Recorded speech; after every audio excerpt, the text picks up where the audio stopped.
항상 설교를 하기에 설교 본문을 이렇게 펼치면 항상 긴장이 좀 됩니다. 아시는 것처럼 설교 본문을 제가 정하지 않고 그냥 순서대로 가다 보니까 또 이 본문을 가지고 또 어떤 설교를 해야지, 또 하나님이 이 본문을 통해서 어떤 이야기도 하지 않으면 어떡하지라는 사실 긴장을 가지고 항상 저는 살아가고 있어요.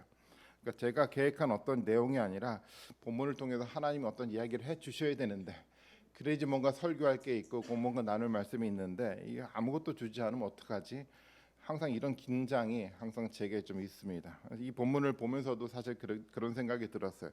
이 본문을 통해서 또 하나님 우리에게 어떤 얘기를 하시는 거지? 뭐 이런 고민 속에 하나씩 하나씩 묵상해 나가면서 설교 원고를 만들었는데, 어느 순간 설교를 원고를 만들다 보니까 내용이 너무 많아졌어요. 분량이 너무 많아져서 아마도 1시간 정도 걸릴 것 같더라고요. 1시간 하면 안 되잖아요. 그래서 줄이고 또 줄이고 또 줄여가지고 분량을 아주 간추렸는데, 마음의 소망하기는 간추려고 제가 생략했던 그 모든 부분들을 하나님이 또 성령께서 여러분 가운데 감동으로 주셔서 하나님이 하시고자 하는 이야기를 제가 간추렸지만 우리 모든 분들이 다 들으셨으면 너무도 좋겠다라는 좀 마음을 좀 갖게 됩니다. 오늘 설교 말씀뿐만 아니라 여러분 일주를 살면서 성경 말씀을 묵상하면서 정말 생략되지 않는 하나님의 온전한 말씀을 듣는 축복된 그런 삶을 살아가는 우리 모든 분들이 정말 되셨으면 좋겠습니다. 오늘 본문은요, 페르시아에서 예루살렘으로 돌아온 느헤미야 이야기입니다. 이미 에스라를 통해서도 살펴보았기는 했지만 그 여정이 한 4달 정도 걸리는 여정이잖아요. 많은 위험이 곳곳에 있는 위험한 여정이기도 했고요. 정말 쉽지 않은 여행이었어요. 정말 그렇게 쉽지 않은 긴 시간의 여행을 마치고 오늘 본문에 보니까 3일 동안 느헤미야가 쉼의 시간을 갖고 바로 수행원 몇 명을 데리고 느헤미야가 예루살렘 성 순찰에 나선 장면을 오늘 본문에 기록하고 있어요. 이 나선 이 장면들을 한번 쭉 읽어보면서 이 길을 나섰던 그 느헤미야 상황을 한번 들여다보면서 상상해봤어요. 어떤 마음으로 이 성순찰에 나섰을까라는 상상을 한번 해봤는데, 그래서 지도를 펼쳐보고 상상을 해봤는데 함께 한번 이 지도를 살펴보는 것이 좋을 것 같아서 한번 이렇게 그림 하나를 한번 준비해봤습니다. 여러분 잘 보이시죠? 예루살렘 성의 이렇게 모습이에요. 성전이 어디 있는지 여러분 보이십니까? 자, 글씨가 잘 안 보이죠? 맨 우쪽 부분에 조그맣게 그려지는 것이 성전의 모습이고, 이렇게 길쭉하게 이제 성전에 좀 그림이 좀 나와 있는데요. 사실 느헤미야가 순찰한 것은 어디냐면 맨 밑에 쪽 서쪽과 남쪽에 위치한 그 문을 하나씩 순찰을 해 나가기 시작을 했어요. 사실은 성전과는 좀 거리가 좀 멀리 떨어져 있죠. 멀리 떨어진 그곳을 순찰을 했는데요. 느헤미야는 맨 밑에 왼쪽으로 보면 골짜기 문이라는 곳이 있어요. 서쪽 부분에 있죠. 그 골짜기 문을 지나서 남쪽 끝에 있는 어디에 도달하겠냐면 걸음문에 이르게 됐어요. 여기 보면 분문이라고 돼 있죠. 영어로 뭐라고 표기되어 있는지 여러분 보이시나요? 덩게이트. 덩게이트를 우리나라 말로 그대로 번역하자면 똥문입니다. 여러분 그림에는 분문이라고 되어 있는데 그 분문 옆에 그림이 여러분 보이십니까? 뭐가 그려져 있죠? 똥입니다. 이 문이 이 문 쪽에 바로 그 똥을 버려 두어서 똥문이라고 기록을 해 놓은 거였어요. 물론 우리가 읽은 세번역처럼 걸음으로 쓰기 위한 목적도 있기는 했었지만, 분명한 곳은 이곳은요 냄새가 너무도 지독했고요, 아무도 가보고 싶지 않은 곳이었고요, 그래서 아무도 관심을 갖지 않은 문이 바로 그 문이었어요. 이런 곳이 무너지면 재건이 너무도 어려워요. 왜냐하면 냄새가 나고 아무도 가보고 싶지 않기 때문에 이런 곳을 재건하는 게 결코 쉽지 않을 거라고 생각을 합니다. 그리고 그런데 느헤미야는 예루살렘을 성을 살피게 이런 것까지 다 순찰을 했죠. 그리고 샘문에 이르렀는데 14절의 말씀에 보니까 샘문에 이르렀는데 느헤미야가 탄 짐승이 지나갈 길이 없을 정도로 모든 문이 파괴가 되었다라고 성경은 기록을 하고 있어요. 느헤미야는 이렇게 파괴된 성을 다 순찰하고 난 다음에 이렇게 파괴됐는데 방치된 것을 보고서는 이렇게 표현하고요. 수모를 받는 일이라고 느헤미야는 생각을 했어요. 17절 말씀 봐볼까요? 17절 말씀에 보면 이렇게 이야기를 하고 있죠. 이렇게 돌아보고 난 다음에 나는 비로소 관리인들에게 말하였다. 여러분이 아는 바와 같이 우리는 지금 어려움에 빠져 있습니다. 예루살렘은 폐허가 되었고 성문들은 불탔습니다. 이제 예루살렘 성벽을 다시 쌓읍시다. 그리고 뭐라고 얘기를 하죠? 남에게 이런 수모를 받는 일이 다시는 없어야 할 것입니다. 성문이 불탔고요, 파괴가 되었고요. 모든 상황들을 들여다보면서 느헤미야는 이런 생각을 했던 거였어요. 지금 수모를 받고 있다라는 거예요. 누가 수모를 받고 있습니까? 예루살렘에 있는 사람들이 수모를 받고 있었겠죠. 그런데요, 느헤미야가 생각하는 본질적 수모는요, 거룩한 도시를 세워 자신의 영광을 드러내려 했던 하나님이 받는 수모였어요. 하나님은 자신의 영광, 하늘의 영광을 드러내기 위해서 어떻게 하셨습니까? 이스라엘이라는 이 백성들을 이집트에서 구출해서 예루살렘에 정착시키셨잖아요. 그곳에 성전을 짓게 했고 그곳에서 예배를 드리게 했어요. 그리고 성전과 예배와 예루살렘을 통해서 하나님은 자신의 영광을 온 세상에 다 드러내려고 하나님은 계획하셨던 거였습니다. 그런데 지금 그 성이 무너졌어요. 그리고 무너진 상태로 방치가 되어 있습니다. 하나님의 영광이 드러나기는커녕 예루살렘은 이제 하나님의 세상 사람들에게 비웃음거리가 되게 만들었던 거였어요. 하나님은 어떤 분이십니까? 여러분들에게 하나님은 어떤 분이시죠? 온 세상의 주인이시고 온 세상의 왕이신 분이 하나님 아니십니까? 그런데 왜 지금 주인이시고 왕이신 하나님이 이렇게 수모를 겪고 있습니까? 단순히 예루살렘 성이 무너졌기 때문이라고 생각하십니까? 아니죠. 예루살렘 성과 함께 하나님의 영광을 드러내기 위해서 하나님이 선택한 바로 그 이스라엘 백성들의 신앙이 무너졌기 때문에 하나님이 수모를 당하고 있는 거겠죠. 그런데 정말 더 답답한 것은요, 이 신앙이 무너졌는데 어디에서 무너졌는지 파악조차 되지 않고 있다라는 거예요.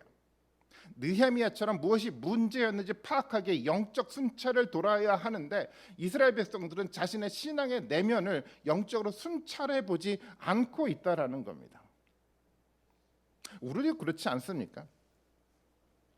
세상의 근본인 하나님의 말씀이 분명하게 우리 가운데 들리지 않고 있어요. 하나님이 손이 만들어가는 역사가 우리 눈에 보이지 않습니다. 그냥 세상 사람들처럼 눈에 보이는 것들만 보고 불평, 불만이 가득한 비난의 소리만 만들어 세상에 토내고 있지 않습니까? 왜 그렇습니까? 내 안에요, 나의 신앙 안에 이 덩게이트, 정말 냄새가 나서 가보고 싶지 않은 이 똥문이 있기 때문이 아니겠습니까? 그것이 무너져 내려 지금 하나님의 말씀이 들리지 않는데 냄새나는 그곳을 순찰에 찾아내지 못했기 때문에 이런 일들이 우리 가운데 벌어지는 것 아니겠습니까? 그러는 사이 지금 우리의 왕이신, 우리 주인이신 하나님이 계속 수모를 당하고 있는 겁니다. 우리는 영적 순찰을 해야만 합니다. 우리 때문만이 아니라 누구 때문입니까? 지금 수모를 받고 있는 우리의 왕이신 바로 그 하나님 때문에 우리는 영적 순찰을 해 나가야 된다는 거잖아요. 사탄은요, 항상 냄새가 나는 그곳이요, 무너져 있지만 방치되어 있는 그곳으로 들어와서 우리의 신앙을 파괴합니다. 그리고 또 교회를 파괴하죠. 정말 집요하게도 사탄은, 그리고 세상은 그 무너진 곳으로 들어와, 그 틈으로 들어와 공동체를 파괴해요. 그렇기 때문에 우리는 그 냄새 나는 곳이요, 방치되어서 그것을 순찰에 찾아내야 하고 그것을 다시 재건해야만 하는 겁니다. 그래서 다시는 사탄이 그리고 세상이 들어와서 나와 교회를 파괴하지 못하게끔 만들어 가야 되는 겁니다. 재건해야 됩니다. 항상 깨끗하게 닦고 문지르며 관리했던 그곳을 문지르고 닦는다고 우리의 신앙이 회복되지 않아요. 내가 해왔던 대로 그냥 그대로 해왔던 그곳만을 계속 반복해서 닦는다고요, 공동체가 회복되지 않아요. 지금 우리는 무너진 곳이요, 냄새 나는 곳이요, 관심을 갖지 않아 방치된 그곳을 찾아내서 그곳을 닦고 문질러야 되는 겁니다. 그래야 내가 그리고 우리가 하나님의 임재가 이루어지는 그런 하나님의 교회가 될 수 있는 겁니다. 내 안에, 나의 신앙 안에 그곳이요, 냄새가 나서 방치돼 왔던 그곳이 어디입니까? 저는 한 주간 우리 모든 분들이 저는 이 질문을 스스로에게 던졌으면 좋겠어요. 내 가운데 무너진 곳이요, 내 가운데 덩게이트가 어딘지 다시 한번 살펴보면서 어떻게 내가 이 부분들을 재건해서 새롭게 세워져 가야 될지에는 답을 찾아가는 한 주간이 되었으면 너무도 좋겠습니다. 예루살렘 성은 무너진 상태로 방치가 되어 있었어요. 이 말은 신앙이 무너졌다는 의미잖아요. 어떻게, 그리고 어디가 무너져 있었습니까? 비슷한 시기에 쓰여졌던 말라기를 통해서 그 무너진 신앙의 모습을 우리가 실제적으로 구체적으로 볼 수 있게 됐어요. 그리고 또 우리의 무너진 신앙도 이 말라기를 통해서 아주 명확하게 분명하게 볼 수 있는 길이 이 말씀을 통해서 열려졌습니다. 저는 말라기를 통해서 제가 하는 말이 아니라 하나님이 하신 말씀을 직접 여러분들이 들으셨으면 좋겠어요. 말라기 1장 6절입니다. 같이 한번 제가 한번 읽어드리도록 하겠습니다. 말라기 1장 6절이요. 하나님이 이렇게 이스라엘 백성들 가운데 이야기를 하죠. 아들은 아버지를 공경하고 종은 제 주인을 두려워하는 법인데 내가 너희 아버지라고 해서 너희가 나를 공경하기라도 하였느냐? 내가 너희 주인이라고 해서 너희가 나를 두려워하기라도 하였느냐? 나 만군의 주가 말한다. 제사장들아, 너희가 바로 내 이름을 멸시하는 자들이다. 그러나 너희는 우리가 언제 주님의 이름을 멸시하였습니까? 하고 되묻는다라고 하나님이 말라기 선지자를 통해서 이야기했어요. 하나님을 공경하고 하나님을 두려워해야 되는데 이스라엘 백성들은 그렇게 하지 않았습니다. 하나님 앞에서 예배를 하는데 공경과 두려운 마음이 다 사라져 버렸어요.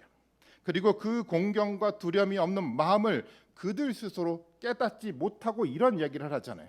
우리가 언제 주님의 이름을 멸시하였습니까? 라고 오히려 하나님께 반문을 하고 있지 않습니까? 이것이 무너진 이스라엘 백성들의 영적 상태였습니다.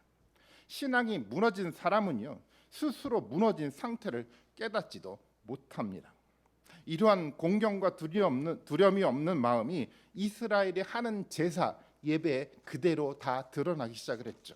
그 이야기가 말라기 1장 8절과 9절의 말씀입니다. 이렇게 얘기를 하고 있습니다. 눈먼 짐승을 제물로 바치면서도 괜찮다는 거냐? 쩔룩거리거나 병든 짐승을 제물로 바치면서도 괜찮다는 거냐? 그런 것을 너희 총독에게 바쳐보아라. 그가 너희를 반가워하겠느냐? 너희를 좋게 보겠느냐? 나 만군의 주가 말한다.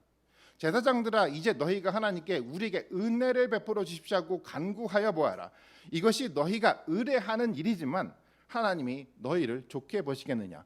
나 만군의 주가 말한다. 제가 말하는 것이 아니라 만군의 주가 반복해서 이런 얘기를 하고 있어요. 이스라엘은 온전하지 않은 제물을 가지고 와서 제사를 드렸어요. 온전하지 않다는 말은 말라기 속에서 어떤 의미냐면 공경과 두려움 마음이 없는 상태에서 모양과 형식만 그럴듯하게 만들어서 예배를 하고 있는 것에 대해 얘기를 하고 있는 거예요. 형식만 갖춘 거예요. 두려움과 공경은 빠져버린 그 예배를 드리고 지금 하나님께 오고 있는 모습을 그려가고 있는 거예요. 이 예배를 하나님 받으실까요? 더 가증스러운 것은 9절에 기록하고 있는 것처럼 이렇게 사람들이 얘기를 하고 있어요. 그런 예배를 하고 이스라엘이 하나님께 계속 하나님 우리에게 은혜를 베풀어 주십시오라고 기도를 하고 있다라는 거예요. 공경과 두려움을 잃었는데 형식과 모양만 대충 맞춰서 지금 예배를 드리고 있는데 하나님께 축복을 달라라고 기도하고 있는 겁니다. 어떻습니까? 이스라엘의 모습이 이랬어요. 우리의 모습은 어떻습니까? 8절에서 하나님이 말씀하고 있는 것처럼 이렇게 얘기를 하죠. 세상 총독도 그런 것들을 받지 않는데 세상이 주인이신 왕이신 하나님이 그것을 받겠느냐라고 얘기를 하고 있어요. 그리고 그것을 받고서 하나님이 기뻐서 하나님의 그 기도에 응답해 주시겠느냐라고 이야기를 하고 있는 거예요. 어떻습니까? 하나님 응답해 주시겠습니까?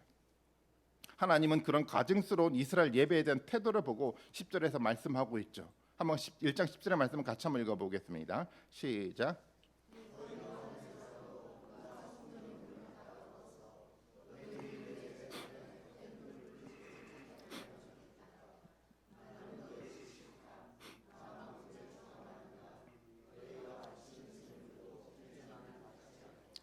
말라기 말씀을 읽어 내려가다 보면 이 말이 반복이 돼요.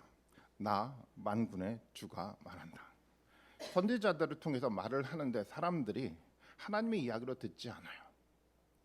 말라기를 통해서 끊임없이 하나님께서 강조하는 거예요. 이것은 선지자의 이야기가 아니라 나 만군의 주가 이야기하는 거야라고 선포를 하고 있어요. 이 본문도 마찬가지예요. 하나님이 나 만군의 주라는 권위를 가지고 우리에게 말하고 있는 겁니다. 뭐라고 얘기를 하고 있습니까? 하나님은 모양과 형식만 있는 예배를 하는 사람들이요, 공경과 두려움으로 잃고 예배를 하는 사람들 앞에서 그들이 나는 이제 너희가 싫어라고 이야기를 하며 하늘의 문을 닫아버리겠다라고 선언을 해버리신 거예요. 우리의 예배는 어떻습니까? 10년, 20년 형식을 잘 맞춰 꾸준히 예배를 했으니까 설마 하나님이 이 예배의 문을 닫으실까라고 혹시 생각하지 않으십니까? 절대 그렇지 않아요. 수천 년 전의 역사를 가졌던 이스라엘 앞에서도 하나님은 성전문을 닫아버렸습니다. 그런 것처럼 우리의 예배에 하나님에 대한 공경과 두려움이 없다면, 그래서 예배를 우리가 병들게 만들었다고 한다면 하나님은 우리 앞에 하늘의 문을 닫으실 겁니다. 왜 예배를 하고 있는 중에 우리의 마음을 다른 곳에 빼앗겨 다른 생각을 하게 됩니까? 왜 혹은 졸린 눈을 가지고 우리가 말씀을 지금 듣게 됩니까? 여러분, 왜 그렇다고 생각하십니까? 목사의 설교가 마음에 들지 않아서 그렇습니까? 아니면 교회 시스템이 마음에 들지 않아서입니까? 아닙니다. 우리가 무너진 것을 재건하지 않았기 때문에 그런 거예요. 내 안에 냄새가 나는 곳이 있는데 그것을 그대로 방치해 두었기 때문에 그런 것이었어요. 우리에게 무너진 곳은 어디였습니까? 바로 하나님에 대한 공경과 두려움을 잃은 그 마음의 장소가 사실은 무너진 거였어요. 그 마음이 무너져 버리니까 하나님이 세운 교회를 두려움 없이 쉽게 생각했던 거였어요. 공경과 두려움의 마음이란 이 문이 무너져 버리니까 예배를 통해 선포되는 말씀에 대한 진지함은 사라져 갔고요, 그 말씀에 대한 공경과 두려움과 권위도 전혀 느끼지 못하게 된 거였어요. 문이 무너졌거든요. 마음에서 신앙이 무너진 것입니다. 그리고 그 무너진 틈으로 누가 들어왔습니까? 세상의 생각과 사탄의 생각이 침투해 들어오기 시작을 했어요. 말라기 말씀을 더 읽어보겠습니다. 2장 14절의 말씀입니다. 이렇게 또 하나님의 이야기를 하고 있죠. 그러면서 너희는 오히려 무슨 까닭으로 이러십니까 하고 묻는다. 그 까닭은 내가 젊은 날에 만나서 결혼한 너희 아내를 배신했기 때문이고 주님께서 이 일의 증인이시기 때문이다. 그 여자는 너의 동반자이며 내가 성실하게 살겠다고 언약을 맺고 맞아들인 아내인데도 내가 아내를 배신하였다라고 얘기를 하고 있어요. 사실 좀 해석이 필요한 본문이긴 하지만 이야기는 이런 이야기예요. 이 말씀은요, 하나님과 맺었던 언약 관계를 떠나 하나님을 배신하고 세상을 찾아간 이스라엘 사람들에 대한 이야기였어요. 만왕의 왕이신 주인이신 그 하나님을 왜 이렇게 쉽게 배신하게 되었을까요? 마음이 무너졌기 때문에 그랬어요. 하나님 말씀에 대한 공경과 두려움으로 우리의 마음에 방어벽을 쳐야 되는데 그 방어벽이 무너진 겁니다. 그리고 그 방어벽이 그냥 그대로 방치가 된 거였어요. 그렇게 무너진 곳을 방치해 두고 어떻게, 그리고 무엇으로 우리가 세상의 도전을 막아낼 수 있겠습니까? 우리는 이런 생각을 할 때가 있어요. 내가 가지고 있는 능력으로 할 수가 있어라고 생각할 때가 있어요. 내가 가지고 있는 지식, 내가 가지고 있는 경험이 있으면 당연히 세상의 도전을 막아낼 수 있겠지라고 생각을 해요. 오만입니다. 내가 가진 능력, 내가 가지는 지식, 내가 가지는 경험으로는 이 영적 전쟁에서 절대 이길 수가 없습니다. 공경과 두려움을 잃어 영적으로 무장해제가 된 이스라엘 공동체예요. 그리고 오늘날 교회 공동체에 세상의 이념이 들어와 그것이 마치 권위 있는 말씀처럼 우리의 자리를 대신하게 되었다라는 거예요. 저는 교회에 우파 좌파하는 정치 이념을 가지고 들어오는 지도자들을 이해하지 못합니다. 정확하게 말한다고 한다면 저는 이해하지 않습니다. 하나님의 말씀이 중심이 되어야 하고 그 말씀의 권위를 가지고 선포되어야 할 예배에서 어떻게 세상의 이념을 더 권위 있게 말할 수 있습니까? 저는 하나님의 말씀보다 사람의 생각과 경험을 더 중요하게 생각하는 공동체, 그래서 기도하지 않고 말씀을 존중하지 않는 공동체를 이해하지 못합니다. 교회의 중심이 예수 그리스도인데 사람이 중심이 되어 버린 공동체를 어떻게 교회라고 생각할 수 있겠습니까? 교회의 주인은 저도 여러분도 아닙니다. 오직 예수 그리스도 한 분이십니다. 그래서 우리가 예수 그리스도의 말씀을 중심에 두려고 하는 겁니다. 여러분, 저도 그렇고 여러분도 그렇고 이 교회 중심에 서려고 하지 마십시오. 여러분들의 경험과 여러분의 지식을 이 교회의 중심에 두려고 하지 마십시오. 예수 그리스도의 말씀만이 오직 중심에 있게 만들어 가야 합니다. 그런데 그래서 사람들은 세상 사람들처럼 자기 명예와 권력을 중요한 것으로 여기기 시작을 했죠. 자신이 인정받아야 하고 자신의 생각이 교회 중심이 되어야 한다고 사람들은 생각하기 시작했어요. 그리고 하나님이 주시는 말씀에 겸손하게 귀를 기울이는 태도를 잊어버렸습니다. 수석 장로가 돼서 권력을 휘두르고 싶어 했고, 원로가 되어 자신의 명예를 인정받으려 했습니다. 지식인이 되어 자기의 지식을 자랑하고 싶어 했고, 특별한 체험을 가지고 자신의 영적 능력을 인정받고 싶어 했어요. 왜 이런 마음을 갖게 되었습니까? 우리의 무너진 그곳으로 사탄이 예수 그리스도가 아닌 자신을 자랑하게 하려는 세상의 생각을 집어 넣었기 때문에 그런 겁니다. 우리 모두는 하나님 앞에 영적 어린 아이입니다. 겸손하게 하나님의 말씀에 오늘도 지금도 귀를 기울여야만 하는 어린 아이의 상태라는 겁니다. 이것을 인정할 수 있는 겸손함이 우리 모두에게 다 필요합니다. 그래야 공경과 두려움의 마음을 회복할 수 있고 무너진 것을 통해 침투에 들어오는 사단을 막을 수가 있습니다. 어린 아이임을 인정하는 길밖에 다른 길이 존재하지 않습니다. 하나님께 인정받았던 솔로몬의 고백을 한번 살펴보겠습니다. 열왕기상 3장 7절의 말씀입니다. 한번 같이 한번 읽어보겠습니다. 같이 읽습니다. 시작.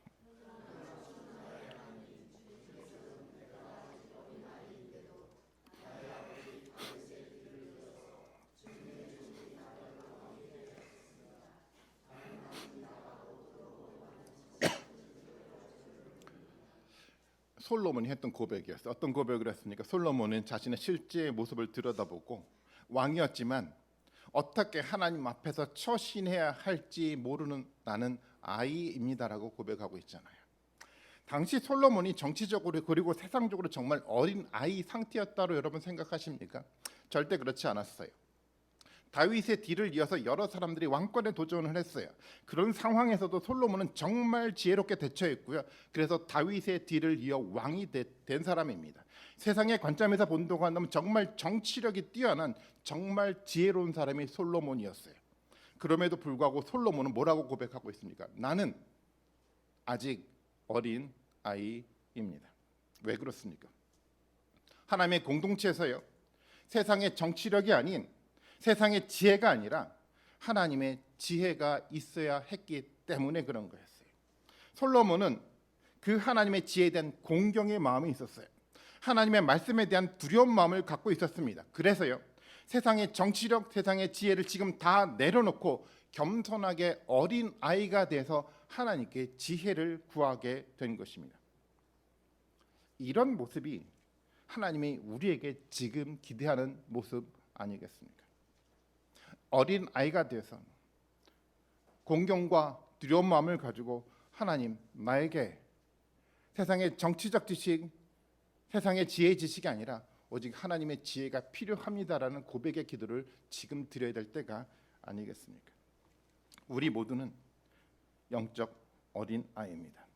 정말 그렇습니다. 목사인 저도 예외가 아닙니다. 그것을 우리 모두가 마음으로 인정할 수 있어야 합니다.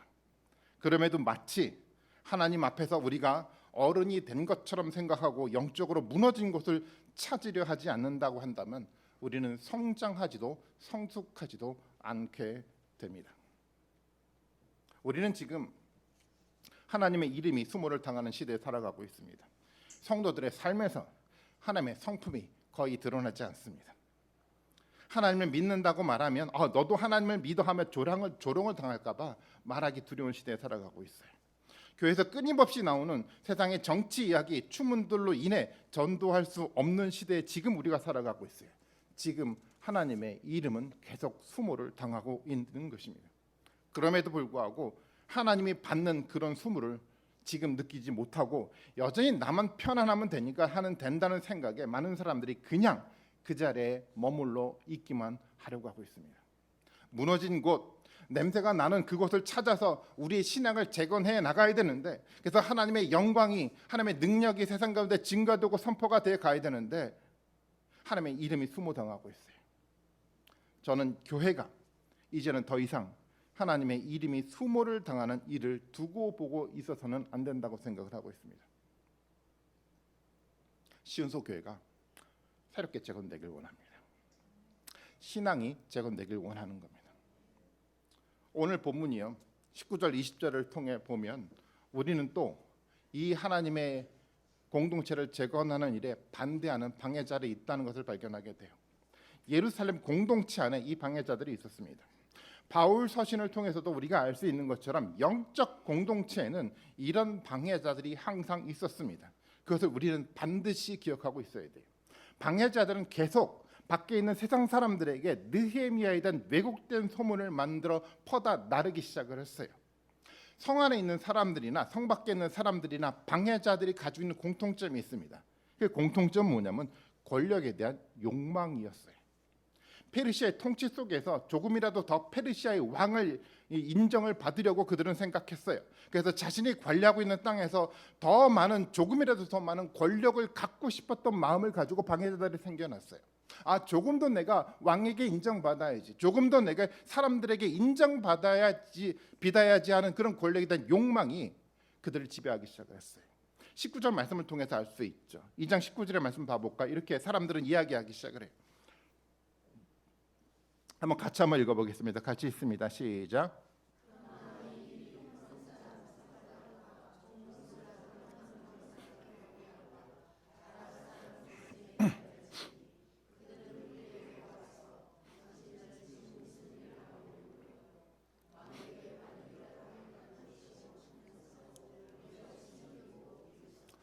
본문에 누가 등장합니까?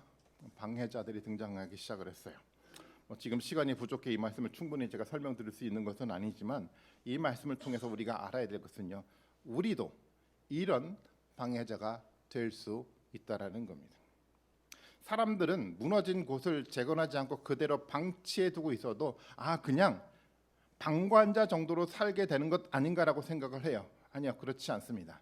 방관자가 아니라 사실 방해자가 됩니다.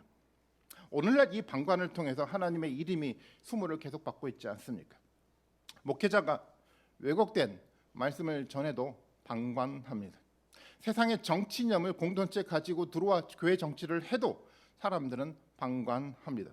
목회자가 돈만을 위한 목회를 하고 있는 것을 보고 있음에도 불구하고 사람들은 방관을 해요. 나이가 픽에 가지 않으면 된다는 괜찮다는 생각을 가지고 방관하기 시작을 했어요. 그러는 사이 어떤 일이 벌어졌습니까? 하나님의 이름은 계속 수모를 당하게 되었어요. 이 방관이 교회를 세워가는데 방해자 역할을 하게 된 것이었습니다. 느헤미야는 이 방관자들을 불러 모았죠. 그리고 이야기를 했어요. 그게 18절 말씀입니다. 한번 18절 말씀을 같이 한번 읽어보겠습니다. 시작.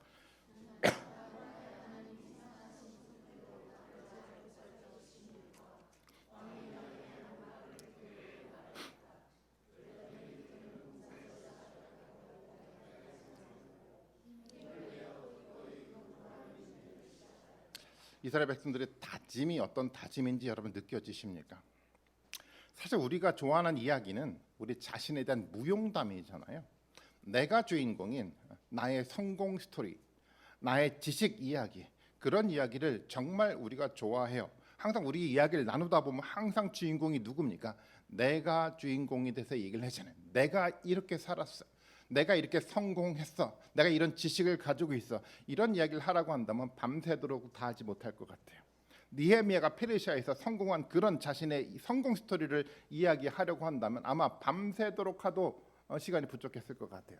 그런데요, 지금 느헤미야는 자신의 성공에 대한 무용담 이야기를 하지 않고 있어요. 누구에 대한 얘기를 하고 있습니까?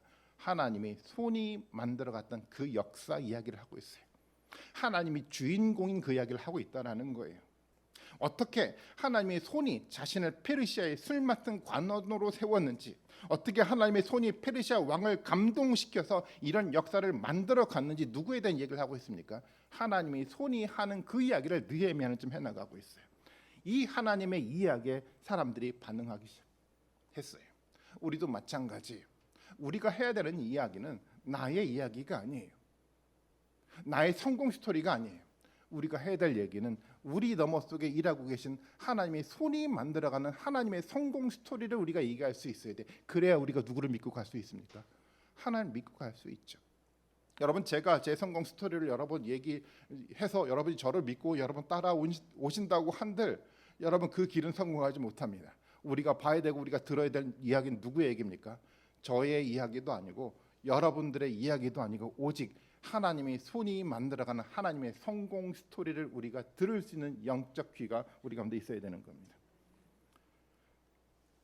이스라엘 사람들은 느헤미야 일이 아니라 하나님의 손이 한 일을 듣고 하나님이 이스라엘 안에 남겨둔 가치 있고 정말 보람 있는 일이 어떤 것인지 깨달아 알기 시작을 했어요. 무너진 성벽을 재건하는 일이요, 무너진 신앙을 재건하는 일, 그리고 무너진 교회를 다시 새롭게 하는 이 일이 얼마나 가치 있고 보람 있는 일인지 방관자였던 사람들이 깨닫기 시작을 했다는 거예요. 저는 우리 신은소 교회에도 하나님의 손이 만들어가는 정말 가치 있고 보람 있는 일이 있다고 믿고 있습니다. 당연하지 않습니까? 저는 우리 모두가 그 하나님의 손이 만들어가는 역사를 보기를 너무도 간절히 바라고 있어요. 지난 시간 하나님의 손이 신은소를 통해 한 일을 우리의 시각이 아니라 하나님의 시각이요, 성경의 시각으로 들여다보시는 여러분들이 되셨으면 좋겠습니다. 설교를 준비하면서 저도 잠깐 지난 시간을 짤막하게 돌아다 봤습니다. 시온소 교회를 통해 하나님이 했던 일을 다시 한번 떠올렸어요. 정말 하나님이 준비하셨습니다. 하나님이 이 교회 공동체를 세우셨어요. 우리 모두가 그렇게 인정하지 않았습니까? 저는 지난 8년 동안 변함없이 하나님이 하시는 말씀을 전하려고 노력을 했어요.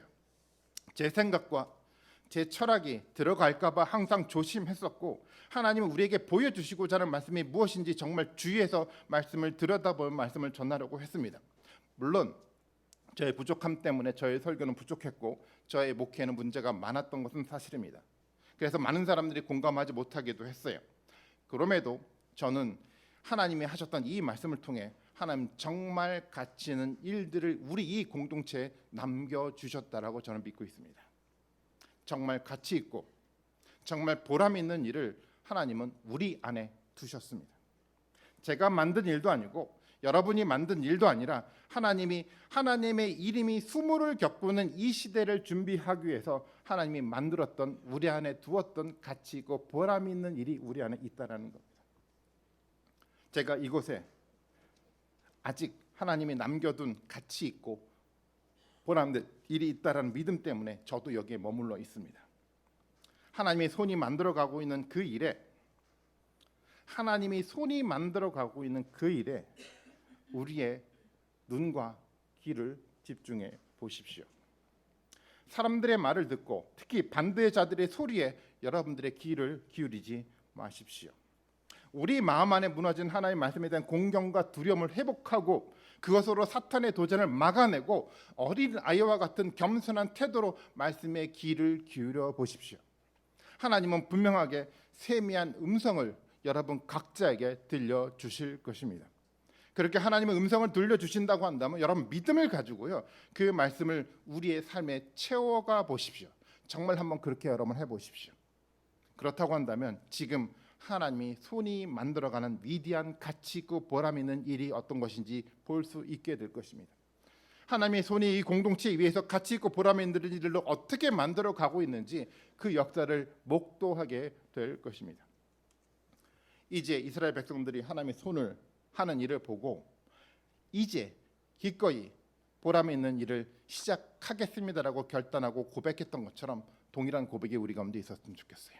우리도 이제 기꺼이 시은소 교회 공동체 안에 있는 이 보람 있는 일을 우리가 시작하겠습니다.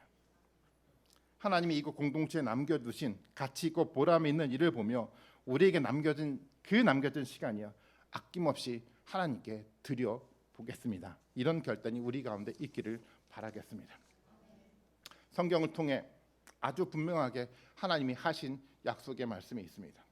그런 고백과 결단의 근거에 하나님은 축복의 길을 우리 앞에 열어놓겠다라는 약속이었어요. 성경 전체를 통해서 정말로 너무도 일관되게 하나님이 하신 약속이었습니다. 이런 결단, 이런 고백을 하는 사람 위에 하나님은 축복의 길을 열어놓으시겠다라고 약속하셨어요. 저는 하나님의 이 약속이 우리에게 이루어지기를 바라고 있습니다. 그렇기 때문에 그러기 위해서 먼저 우리는 냄새 나는 그곳이요, 아까 말씀드렸던 이 덩게이트요, 무너진 그곳을 먼저 찾아낼 수 있어야 됩니다.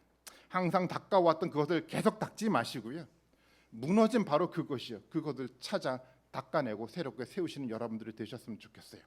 그래서 사탄이 무너진 그곳을 통해서 다시 우리 안으로, 이 공동체 안으로 들어오지 못하도록 여러분 막아내시는 여러분들이 되셨으면 좋겠습니다. 기도하지 않아서 무너졌던 사람들은요, 이제는 다른 거 하지 마시고 여러분 기도하십시오. 말씀 연구를 중요하게 여기지 않아 무너졌던 사람들은 이제 말씀 앞에 서셔야 됩니다. 헌신하지 않고 방관했던 사람들은요, 이제 방관하지 말고 헌신하셔야 됩니다. 말만 하고 사랑하지 않았던 사람들은 이제 말은 그만하고 사랑해야 합니다. 자신의 생각만을 강조했던 사람들은요, 이제 그 모든 생각을 내려놓고 공동체의 소리에 귀를 기울일 수 있어야 합니다. 그렇게 우리가 무너졌던 그 영역을 하나씩 재건해 나가면 우리는 하나님의 교회로 세워질 수 있습니다. 그리고 그렇게 하나님의 교회가 견고하게 세워진다고 한다면 당연합니다. 하나님 그 교회 공동체를 통해서 하나님의 영광과 하늘의 위대한 가치 있는 영광을 여러분과 세상 가운데 온전하게 드러낼 것입니다. 하나님이 주시고자 하는 축복의 길을 우리가 볼 수 있게 됩니다. 정말 분명합니다. 이 하나님의 말씀을 여러분 믿어 보십시오. 우리가 가지고 있는 약점, 우리가 무너진 것을 꼭 반드시 찾아내십시오. 절대 냄새가 너무 난다고 여러분 절대 눈 감지 마시고요, 그것을 찾아 보수하시는 여러분들이 되시기를 바라겠습니다. 하나님 말씀 앞에 진지하게 겸손한 모습으로, 어린아이 모습으로 여러분 서십시오. 그리고 하나님께 지혜를 구하십시오. 그리고 말라기를 통해서 하나님 말씀하셨던 것처럼 이렇게 결단하고 나갈 때 하나님이 과연 우리 앞에 축복의 길을 열어놓으시는지 아닌지 하나님을 시험해 보셔도 됩니다. 하나님 그렇게 하라고 얘기를 했어요. 여러분 하나님을 시험해 보십시오. 내가 그렇게 결단해 나갈 때 하나님 우리에게 축복의 길을 하나님이 과연 열어주시는지 안 열어주시는지 여러분 시험해 보십시오. 그리고 도전해 보십시오. 그리고 그 도전 속에 하나님이 열어주는 축복을 여러분 받아 누리시는 여러분들이 되셨으면 좋겠어요. 수없이 긴 시간 신앙생활을 해왔음에도 불구하고 한 번도 도전하지 못하고 한 번도 시험하지 못하고 그래서 의미 없는 신앙의 시간들을 반복해 나가는 그 시간이 아니라 명확하게 하나님의 말씀에 근거에 결단하시고 그 가운데 역사하는 하나님이 주시는 축복들을 온전하게 받아 누리는 우리 모든 분들이 되셨으면 좋겠어요. 저는 우리가 결단했으면 좋겠고요. 저는 그리고 우리 이 시은소 교회가 그런 모습을 결단했으면 좋겠어요. 시은소 교회가 하나님의 시험해 봤으면 좋겠어요. 하나님 우리가 재건하려고 합니다. 우리가 무너진 것을 보수하려고 합니다. 우리 신앙을 재건하려고 합니다. 하나님 이 교회 공동체를 통해서 하나님 복 주시는지 아니하는지 제가 지켜보겠습니다. 여러분 용기 있게 하나님 앞에 기도하십시오. 그 기도 속에 만들어가는 하나님의 놀라운 축복이 저와 여러분 가운데 또 우리에게 앞에 있는 일주일의 삶 가운데 함께하기를 주님의 이름으로 축원드리겠습니다.